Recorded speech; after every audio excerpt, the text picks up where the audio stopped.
Yo, what up, guys? It's your girl Gabby here for another episode on The Charge. Welcome to the channel.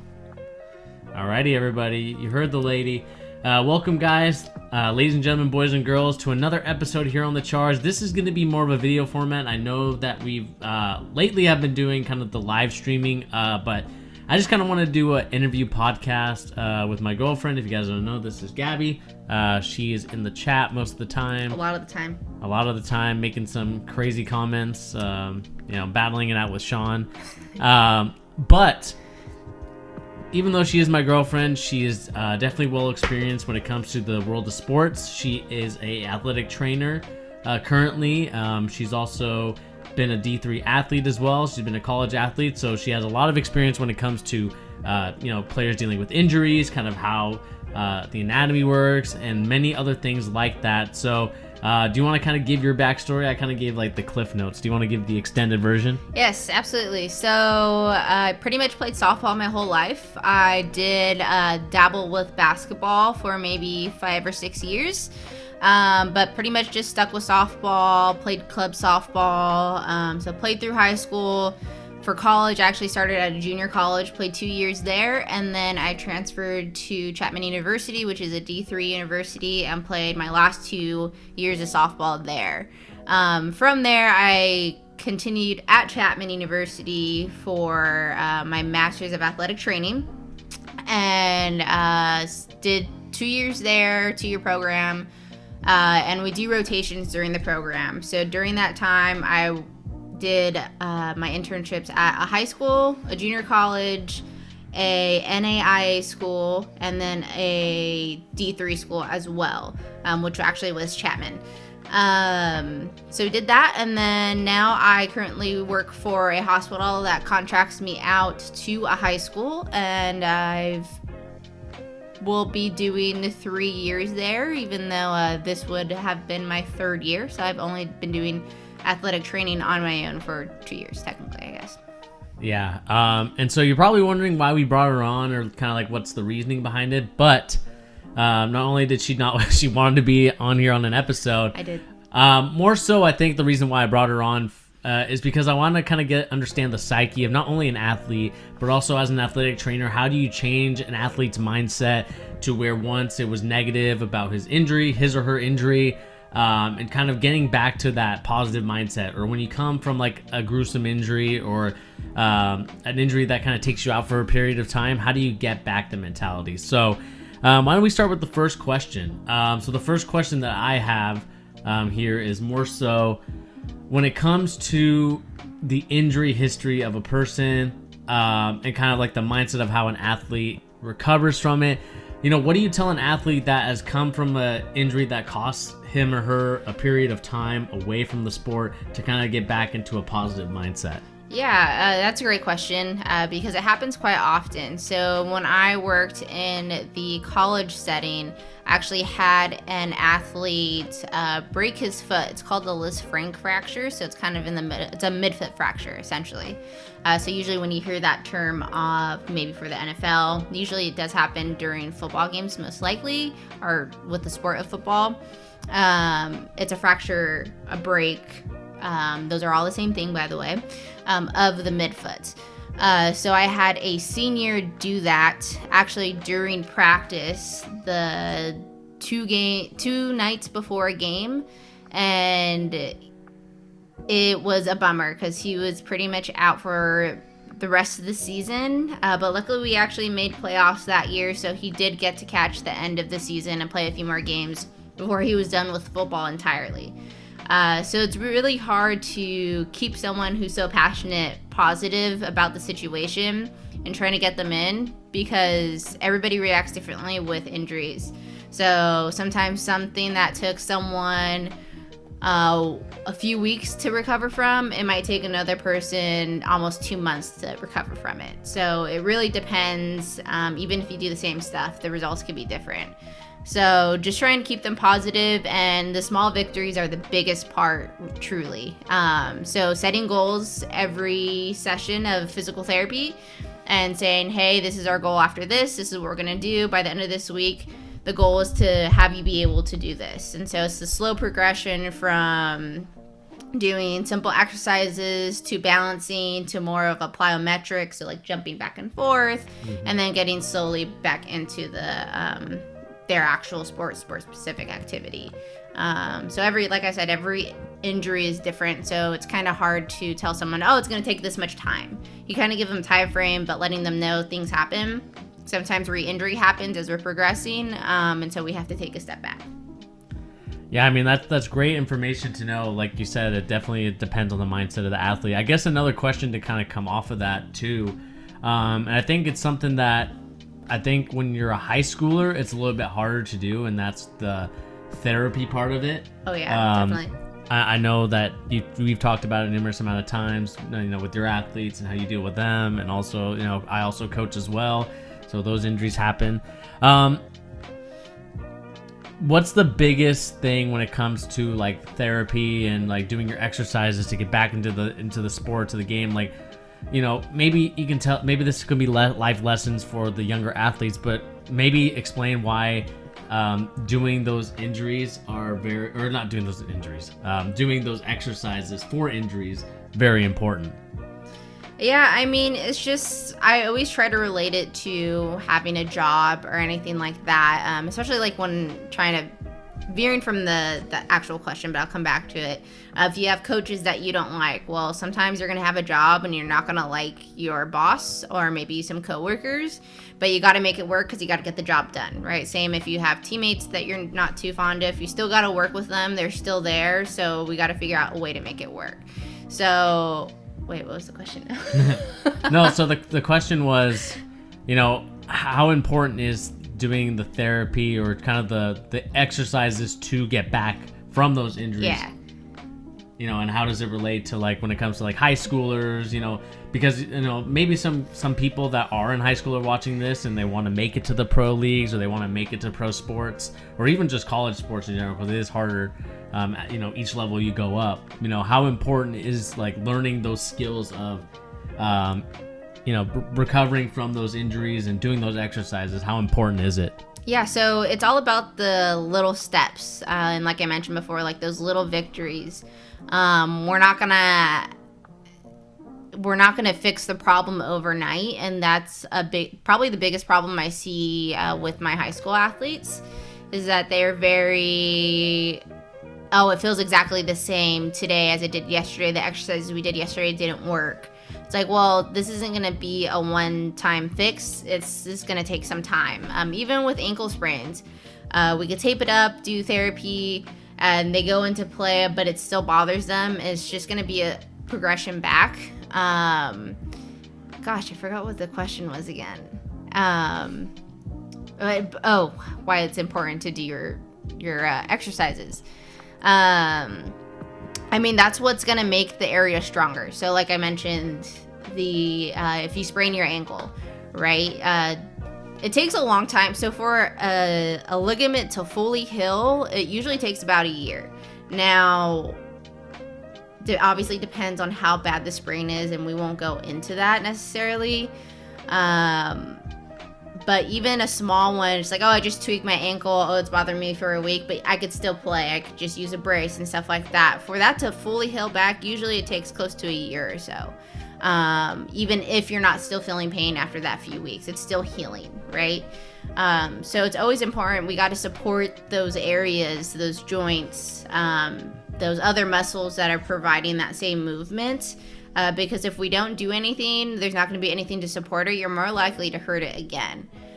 So with that, moving on to just life lessons, it's just doing what you can to protect yourself, to make yourself better, to try to make sure that something like this isn't going to happen again. Sometimes it happens because somebody else maybe fell on you, something happened, just an event that happened to roll into you and harm you.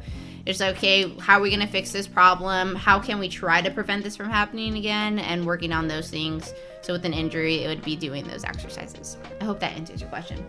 Yeah, from what you said, it definitely does. We have, there may be some people watching this video that are just, like I said, they're going into sports, they're already in sports, and they're even parents of athletes. And, I think the one thing that, these parents and also just kids in general, they don't realize is that even though you're young and your body can recover pretty fast, the older you get, the more those injuries linger on. They linger. And we can kind of talk about that when we go towards your sports career as an athlete in college. And yeah, I mean, it's just important to get those exercises, to get that stuff done, because if you don't, I mean, those injuries could keep you out for another week or two, when those are kind of important, vital minutes, not only, to further your career or, to help the team win. And so those are definitely important to do those exercises. And I guess one thing we kind of didn't stress, and I know that you always like to make note of this, is just, as an athletic trainer, maybe describe what an athletic trainer does. And probably should have started with that. Yeah, but just, I mean, no time like now to talk about it, but just kind of give me and the audience, of course, an overview of like what it is to be athletic trainer, what your role is, and also, kind of the misconceptions of a athletic trainer. That is a loaded question, but I'll do my best to remember all that. As you can tell from my last question, I don't really hold all that information. So let me start with why I wanted to be an athletic trainer. Okay. Played softball my whole life, right? My whole family pretty much played sports, so I'm around it all the time. As an athletic trainer, you get to watch sports and get paid for it. It's so awesome. It's not as simple as sitting in the stands and watching sports, because if somebody gets hurt or goes down, then now that's when we have to step in and start doing our role. So as an athletic trainer, one of the biggest things we do is emergency management. That's probably one of the most important. We are pretty much first responders, figuring out what's going on in the situation. How are we going to fix this? Can we fix this? Do we need to call 911? Does this person need to go to the hospital? Is this an emergency? From there, let's say it's not. Let's say we're watching a football game.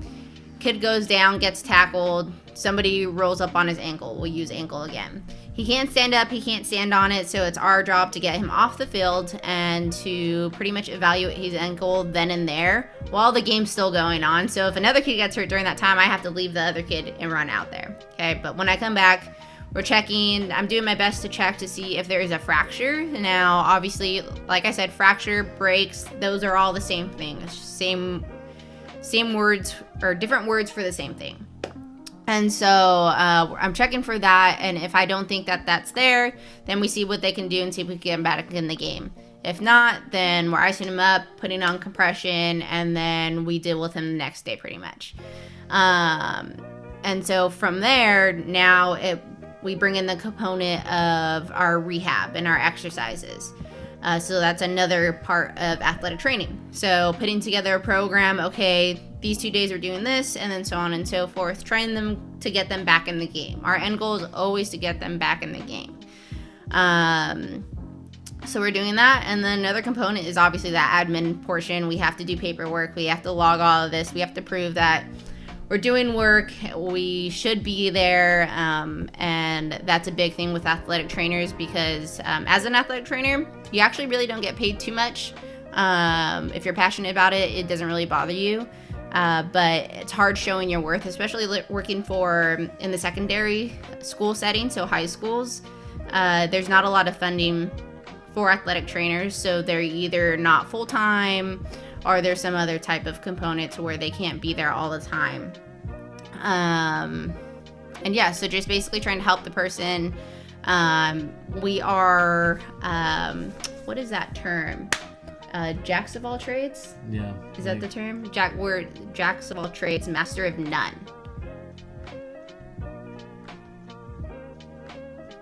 Very good. Okay. I wasn't sure if something changed. Jacks of all trades, master of none. So we cover that emergency management component. We cover that rehab component. We have the admin. We do all these other things. But we can't just focus on one thing. We can't be like a master of one of those things. But we have to do everything nonetheless. So yeah, that's what an athletic trainer is.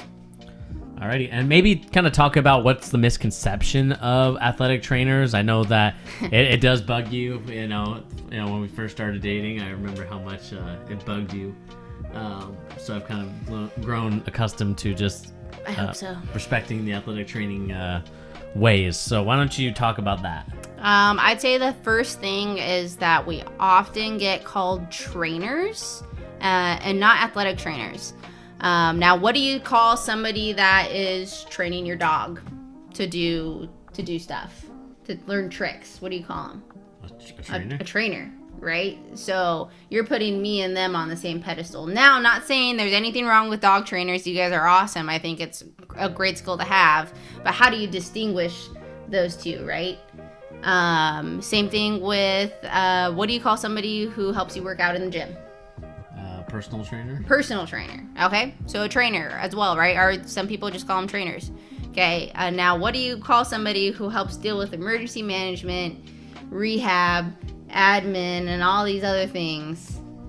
I mean, obviously it's athletic trainer, but I would probably think like a doctor, like, or like a team. Yeah, they have their own name, right? Yeah. And so us being called trainers, it's like, okay, well, that's not what they do. And oftentimes when I tell somebody I'm an athletic trainer, they usually think that I'm a personal trainer. They're like, oh, like, you should show me workouts, or like, oh, I bet you're really fit and things like that. It has nothing to do with athletic training. Yes, we study the body. Yes, we know a lot of weightlifting movements, I guess. For undergrad, my degree is in kinesiology, so it's the study of body movement. So, like, I understand all that, especially being an athlete. I know all those things, but that's not necessarily a component of athletic training.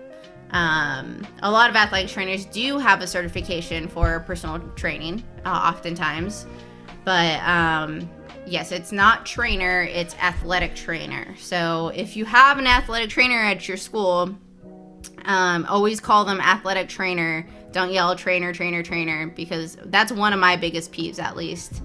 But that was ingrained into me during grad school as well. All right. I mean, thank you for that. I mean, obviously we know now that that's kind of like the difference and the roles of an athletic trainer and what they bring to the table as far as what they do for our athletes. And, we definitely do thank you. I mean, I, as a coach myself, working on the staff, it definitely goes underappreciated, I should say, like the athletic training part of it, because, whether it's college, whether it's, the professional, or whether it's even just high school, sometimes these kids, they have these injuries or these knocks on them, and they definitely get patched up by you, especially when it comes to injuries, and making sure that you help them recover from those injuries and get back into the sport as soon as possible. But I kind of want to take it back a little bit, back to the glory days. Oh gosh. The glory days of your, I would say, of your Chapman baseball career, or softball. Whoa! Of your softball. It's another pet peeve of mine. What? Softball, not baseball. Thank you very much. Two different sports. I know. That was just an accident, okay? But let's take it back to that time. As an athlete, how did you view athletic training during then? I know that was kind of like your passion, what you were going to go into, but what was kind of your impressions of athletic training at the beginning? Well, even before the glory days, as you called it, in high school, we had an athletic trainer at my school that I went to, and I actually had a bad taste in my mouth from that athletic trainer. She wasn't around. Softball usually doesn't need too much attention anyways, but she was at every football game. She was at every basketball game.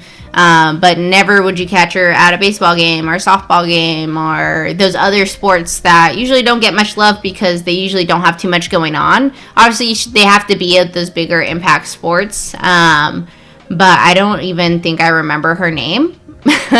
And then she, obviously now I understand, but she did let one of my friends keep playing in a game when she actually fractured her elbow. She got hit by a pitch, and she's like, well, can you move it? And she's like, yeah. She's like, okay, well, you're fine, just ice it and go back in. And my friend was crying the whole time because she went back in because she was told that she could.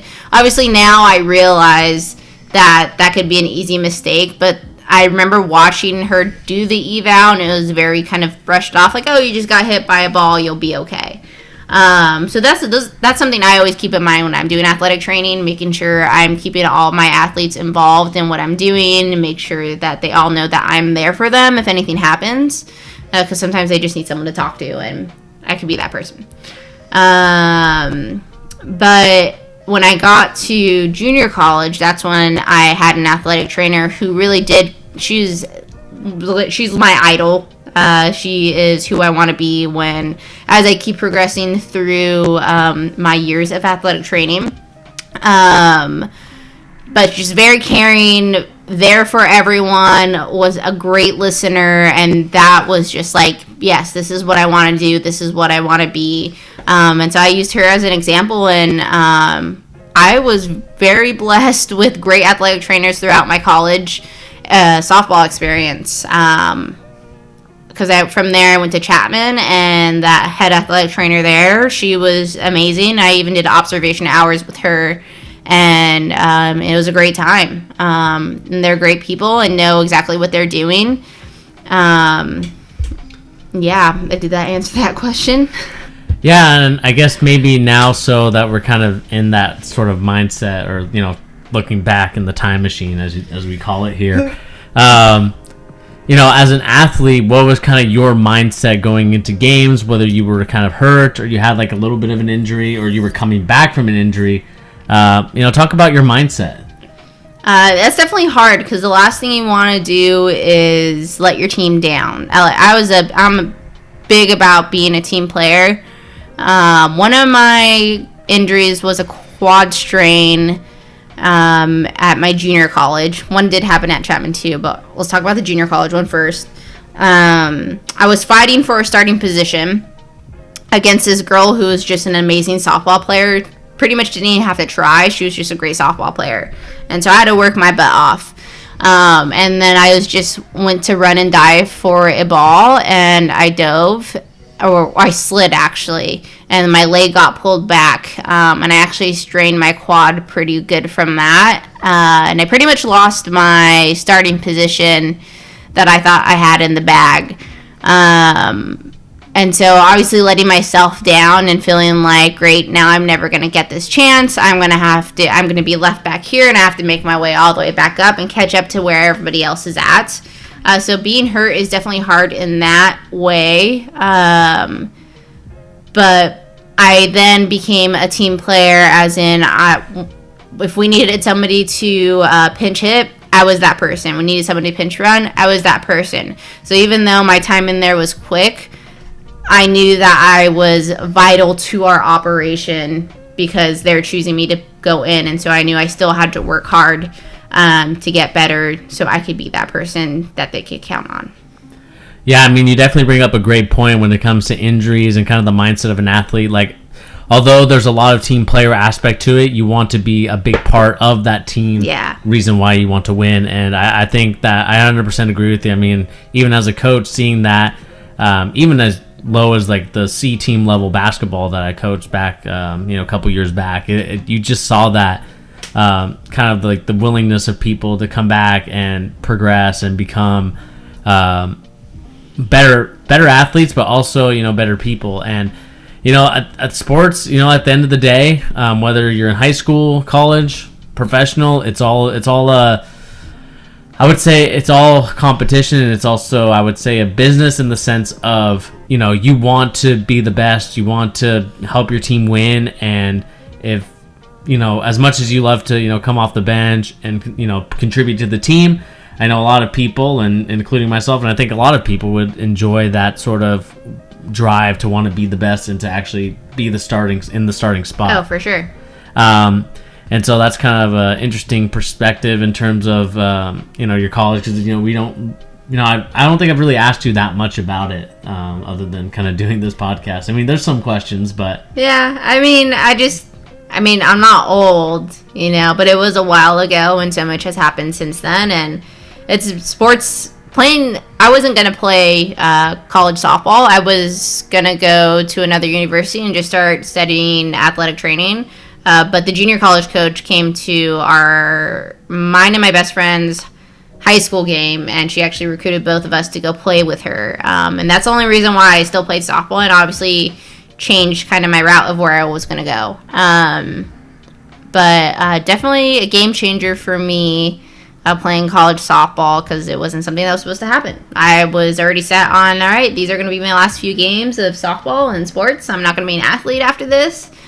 And then I got another opportunity. So when I got that opportunity, I was like, all right, like, I'm going to do this. I'm going to work my butt off. And I did. I got MVP for my team one year. I got 2 all-teams. An all-team and all Skyac. All Skyac? Or what? That's the league. Oh, that's what it's called, the Skyac? Yeah, Skyac. Interesting. Yeah. Interesting name for a league. Private schools. Yeah, that's true. But yeah, I mean, just kind of talking about that that willingness to compete, and now that you never know when opportunities come calling. I know that for a lot of these kids that we see here, we watch like the ESPN Top 100 for basketball, for football, and a lot of kids are like looking for that D1 scholarship. But I think there's a lot of opportunities in the junior college as well. Oh, for sure. We kind of saw. I believe Jimmy Butler was one of those type of players that was junior college. And then played, I believe, at Marquette for a year or two, and just kind of made a name for himself. And you look at him now; he's played a tough game in the NBA Finals. I believe he scored 50 points, if I'm not mistaken. So he definitely brought it to. And you don't know where each and every talent can come from. I think Damian Lillard was the same way. I guess from your experience from going from that junior college route to even D3, even D2 or D1, like how. Maybe what was that sort of mentality? Tell us about that experience from going from that junior college to Chapman. Oh, it's hard because a lot of people do look down on taking that junior college route, and they're like, oh, like, I didn't get accepted to that D2. I didn't get looked at by that D1. I played club softball, or they call it's AAU for basketball, which I had no clue. It was just club to me. Travel softball is what we called it mostly growing up. I only played that during high school. Nowadays, there's girls playing it when they're like 8 years old, or even like t-ball, which it's ridiculous. But they play travel ball their whole life, and so they go to these big tournaments. They get exposure. I didn't have very much of that. I had 4 years, and even then, I was on a newer team. So we didn't get to go to all of those really big tournaments. Mm-hmm. And so taking the junior college route actually helped me, because I probably wouldn't have. I'm pretty sure I applied to Chapman and tried to reach out to the coach, but didn't get a response back when I was in high school. But then with junior college, I reached out. I have videos. I had all these things. And then I went to Chapman. So I feel like the junior college is probably looked at more now than it did back in 2012. But I think it's a great route to go. I saved a lot of money going to junior college for 2 years, especially because of federal aid, which was a big help for me, because paying for a private school is not easy. Yeah. Obviously, the private school, it's definitely a lot of money to go there, and scholarships are very limited in that aspect. So, for the athletes watching, I think you guys can take a really big lesson from Gabby over here, my girlfriend, just in terms of, making sure that even though it may not be the most glamorous route, it may not be, what you see on TV, the sort of athletic training halls that you see from like the Dukes or Kentuckys and all these other schools, although you may not be getting that, the one thing that you will be getting from junior college is, 1, a chance to play, 2, maybe a starting spot, but also 3, like an opportunity to work on your game and get much better. So that way, when you do send that film over, like my girlfriend did here, that gave her an opportunity to play at Chapman. And so kind of transitioning and kind of moving on towards the Chapman route, how was playing at Chapman? I don't know if was it much different than JUCO, or how was that? Yes, very different. The culture was just different. I had a few friends that went to either a D1 or D2 from the junior college route. I wanted to focus more on my academics because I knew I wasn't going to take softball anywhere. So I knew that Chapman had a great athletic training program, so that was my thought process heading that way. But I mean, definitely different culture because it is a D3. A lot of people are focusing more on their studies. So missing practice because you have class is something that's acceptable. Which, I mean, I don't know how it is. I'm sure it's kind of the same for D1, D2, but you definitely don't want to try to schedule a class while you have practice. But if that's the only option, at least our coach was a little bit more lenient when it came to that stuff because sometimes there's no way around it. Yeah. I mean, we had a lot of girls who were also in a sorority who would actually miss things for softball to go to the sorority stuff, which always blew my mind because I'm like, you're on a softball team, but they're also like, sorority is their team as well. I just had a different mindset. I was never part of a sorority or anything like that, so I never understood that. So I guess it's still very competitive. We were in a very, very competitive league, at least I'd like to say. But definitely a little bit more lenient. They realize that you do have other things to do and take care of. I'm not saying that D1s and D2s don't, but a lot of study halls and things like that, shorter practice times, and then workouts would be on our own, and we wouldn't have to have a scheduled time as a team to do it. We would just say, hey, take this workout class. That's your workout time. Oh, wow. Yeah. Interesting. Okay. And maybe kind of also talk about like the mindset of like a college athlete. Like, do you feel like you sacrificed a lot? I know that D3 is a little bit different, like you talked about with like academics being more of a focus and looks like other outside activities, but maybe talk about the sacrifices that you made in that aspect. Yeah, I mean, it's mostly all the sacrifices I made had to do more with school. So like sometimes I did have to miss practice because I had an obligation for my class, or I had to do a I think they're called SI, like almost like a study halls, when almost like a tutor comes and they sit in the room and then just people from the class come and then they kind of help walk you through things and how to do stuff. Like with chemistry, I'm really bad with numbers. I know chemistry is not all numbers, but there is math involved in chemistry, and so that was really hard for me. So sometimes I'd have to leave practice early.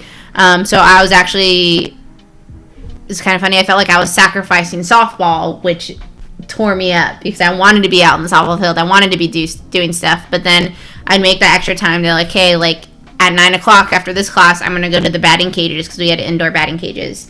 And I'm going to go there and I'm going to take one of my teammates. So it's just finding times to do other stuff. I umpired softball as well, and that was my only form of income other than work study, which I actually helped do a scoreboard for basketball. Oh. I learned how to do book for basketball, but I totally forgot how to do that now. Dang, could have relied on you the season. I know, right? But a lot of scoreboard stuff, scorebook stuff that I did. Because actually one of my old junior college coaches, he was the sports information director at Chapman. And so he helped get me that job, which was fun to do. It was better than doing another on-campus job.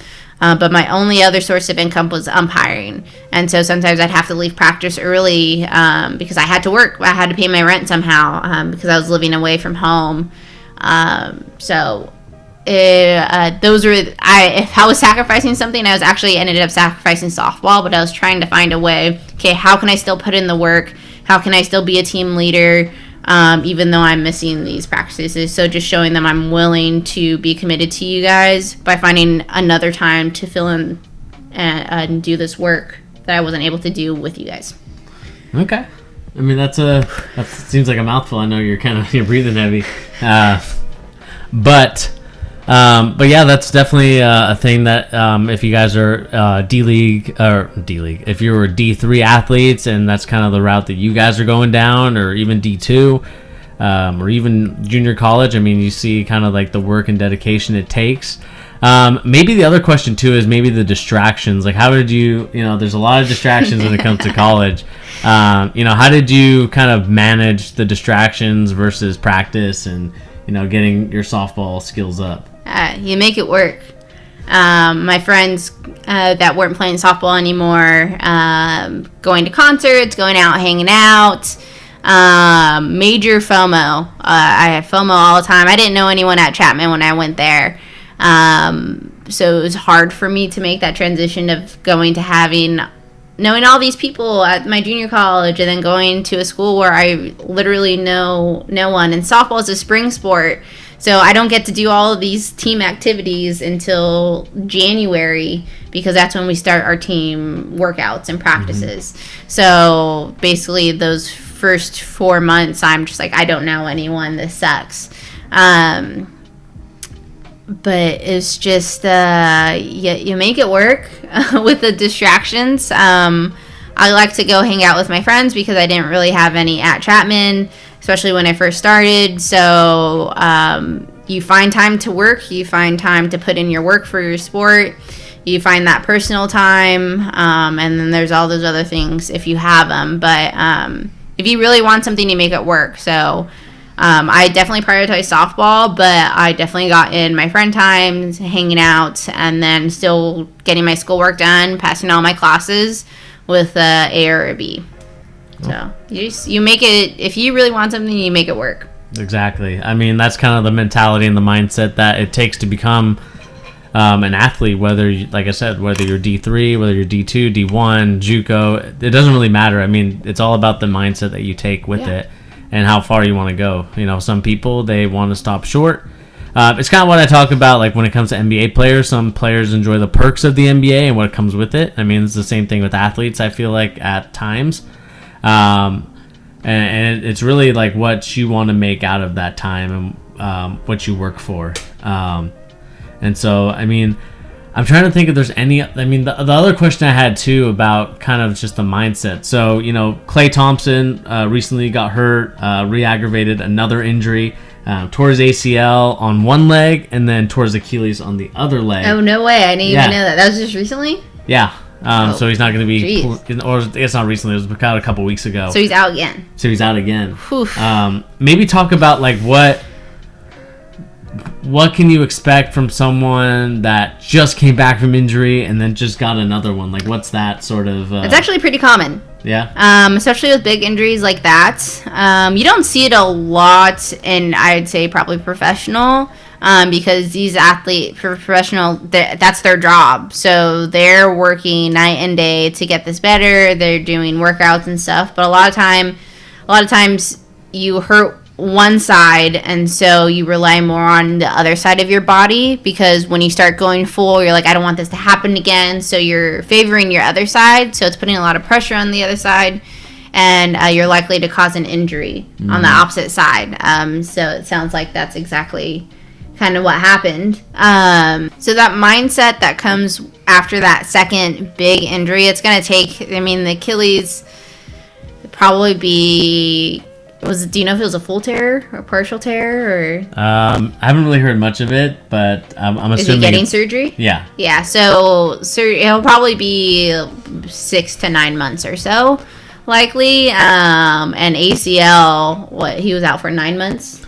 Yeah, but he basically just sat out the whole year because he just wanted to like fully recover and get. Yeah. And they weren't really going to go anywhere, to be honest. But you know, because Steph Curry also got hurt that year too. Yeah. The last year because he broke his hand. But yeah, I mean, what's the mindset? The mindset. I mean, just imagine being out for a year, trying to get ready, getting prepped. You feel like you're prepped. You get in there, and then boom. Another injury that's going to take you out for pretty much a whole other season. So, because how long is an NBA season? I think this year it's going to be shorter. So what is it? So it starts in December, going until, I mean, it's probably going to be the same timeline as it was during the pandemic, but just minus the kind of month and a half of hiatus. So what, like September, August? Yeah, something like that, I believe. Yeah. Okay, see, I don't know the little things about basketball, like I said. So yeah, he'll pretty much be out for the remainder. Well, for the beginning to the end of the season. But imagine that happening, feeling like you're ready or prepping, and then all of a sudden, boom, you're out again. So I'd be heartbroken. But just with athletes where that does happen, I haven't had an instance necessarily that traumatizing where it's taking them out for that long. It definitely does happen though. it's hard because, like I said, like this is his job. Like, and I'm sure he loves playing basketball. I don't doubt that at all. And so having to sit out another year, another season, and not being there for their team, like we talked about earlier too, it's hard. So there's a lot of psychological components that come from that, and then once that doubt comes, and if it's hard to get out of that. It's really hard. And so that's where sports psychology is a big thing. And I'm sure these teams have that. Usually sports teams have they have that nutrition, they have athletic training, they have their PTs, they have their ATs, they have their psychologists, they have all that available. So hopefully that's something they could work through him with, and it's going to be probably more of a psychological season for him, as in he's playing in his mind and keeping his basketball what's the word I'm looking for, psyche, or keeping that going, like, okay, if I was in there in this guy's position, well, I would have done this, or I would have done this, and kind of maybe getting more of a coach's outlook on it, and that might actually help him when he comes back. Yeah, I mean, that's definitely, we're hoping for the best for Klay Thompson. It's definitely a gruesome injury. You don't want to see that happen to anybody. So, yeah, we'll see what his timetable is. And maybe before we head out of here, because I know we kind of talked for 45 minutes, and I'm sure you want to get going because we got stuff to do in terms of shopping, Christmas shopping. Okay. So the last thing I'll ask, because I know that you are a Lakers fan, what do you think about their chances this season? This, of course, being the 2020-2021 season. What do you give their chances of repeating, and what do you like about them so far? I mean, I'm just a big LA fan in general because I'm from Southern California, so I'm just going to always root for the LA teams. But if I'm going to be honest, like I mentioned before, I don't know too much about basketball. I know they got a few new guys on their team this year, but I mean, they still have AD, they still have LeBron. I know they still have your favorite Kuzma, and obviously a bunch of other people. Is Rondo still on the team? No. Oh, Rondo left. I love Rondo. I think chances are still great, especially with LeBron on the team, which still sounds really weird to say out loud that LeBron James is on the Lakers.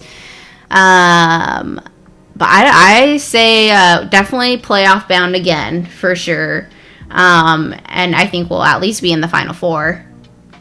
Like, do you think the Final Four, or do you think it'll be in the championship?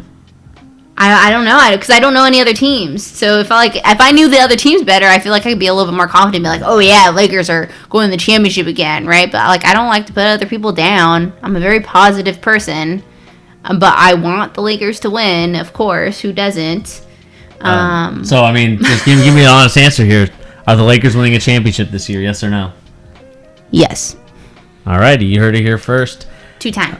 From the Charge First Lady over here, saying that the Lakers are going to be 2-time champs. You think so will the Dodgers. And the Dodgers. She's more of a baseball fan, as you can tell. Very big on the Dodgers. But I think that's going to do it here for this episode of The Charge, kind of talking more of athletic trainer. So, Gabby, thank you so much for coming on the show and talking some athletic training.